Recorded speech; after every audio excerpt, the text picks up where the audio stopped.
You go to Wikipedia and look up some stuff about that year, and then you have what feels like a custom experience. And so it was so great because it was the second night of the reunion. And we were just going to have a reception and have dinner at our little separate tables. But at the end of all that, we could be together as a group in a different way, right? And so the keypads they're fun too if you use them as fun. I mean, there's a different. I guess the reason I love them so much is because it allows a whole different way of being part of a group. I can still be me and express my opinion, and depending on the situation, maybe even have a little side chat with the person right next to me. But I'm still playing a game. I've gone to singles events. Yeah. I have a sex trivia game. Okay. Right. You know, what do you think is the most common month for losing virginity for both men and both girls and boys? I mean, so imagine that's one of the questions. That's one of the questions. And so you you already know the answer. I know. Right.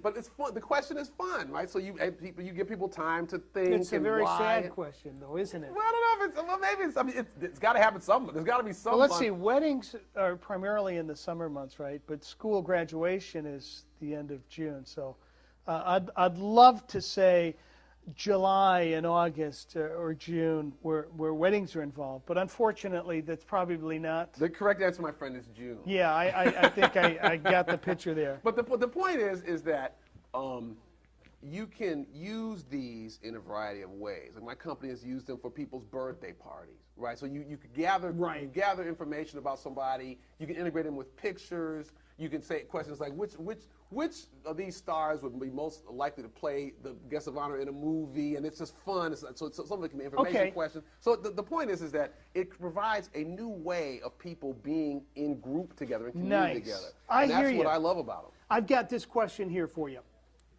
What if you had the opportunity, let's say you had 3 people call and you had 3 different meetings that you could go to, but you could only go to one. And one was just a generic, like a company that had employees that wanted to do a poll of all their people unanimously type of thing, and have some dialogue. And it sounds like you'd be perfect to do that and be willing and available to do that. One had to do with race relations, and then the other one was just a generic one that just had a large crowd, and so I mean, which one of the 3 meetings which one are you going to go to? Well, is that another stone crazy? That's a stone crazy question because first of all, I do this professionally, right? Yeah. So one factor in that is the whole professional connection situation. Okay. Right. So which has the biggest upside? Certainly, if I make a decision.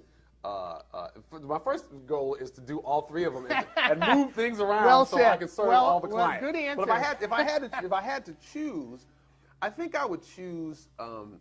My analysis would be based on which one had the biggest upside in terms of transforming people. Good for you. It could be that the most transformative one is the race relations one. That could be, but it could be that it's the company one where they're really trying to have a strategic planning meeting to move forward together. So it depends. I think that my passion about dialogue has to do with people being in community in a different way and trying to move forward together more effectively. So if I felt that the first one you mentioned had the companies at a crossroads, it has to make a decision about whether they sort of hang together or hang separately. I think that I might choose that one because what I want to do is to be, at the end of the day, at the end of my life, to be a force for greater community cohesion and togetherness and effectiveness.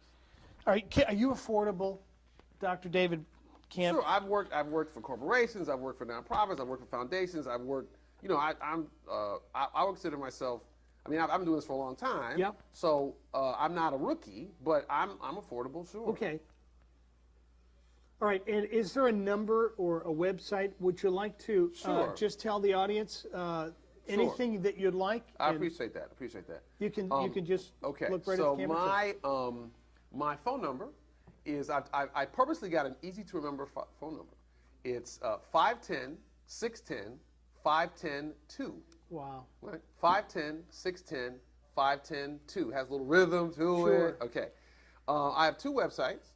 One of my websites is davidcampt, CAMPT.com, davidcampt.com. And that website that's where I have pictures of me and Obama and me and Hillary and me and the president. That one is a little bit more showy, and Okay. I've done a lot of speaking and commentating in the media about race stuff, so it's more of a race-focused one. Okay. But my other website, which is the DWC Group, for Dialogue, Wisdom, Collaboration, the DWC Group, Okay. is that more focuses on my other non-race, non-diversity-oriented work, which is probably half of my work. And at each of those, you can get a sense of the kind of work I do, and can contact me. And I would love to be of service here on the Vineyard or anywhere around the country, around the world. I've worked, I've worked in Switzerland, I've worked in England, I've worked all over the country, and so I'm happy to have any opportunity to be a force for people thinking better together, which I think the opportunity, if we can get past our sort of separateness and our bad ways of interacting. I think if we put our heads together, we can do better than if we think separately. And so I think that dialogue is a force for that, and that's why I'm so passionate about it. Outstanding. Well, thank you very, very much for being on today's program, and I hope to get you back here real soon. I would love to come back. And let's do some more meetings. Let's bring some community people together and find out what everybody's thinking, and then talk about it. Right. Voilà, c'est magnifique cette gastronomie. Oh là là, c'est très très très bien.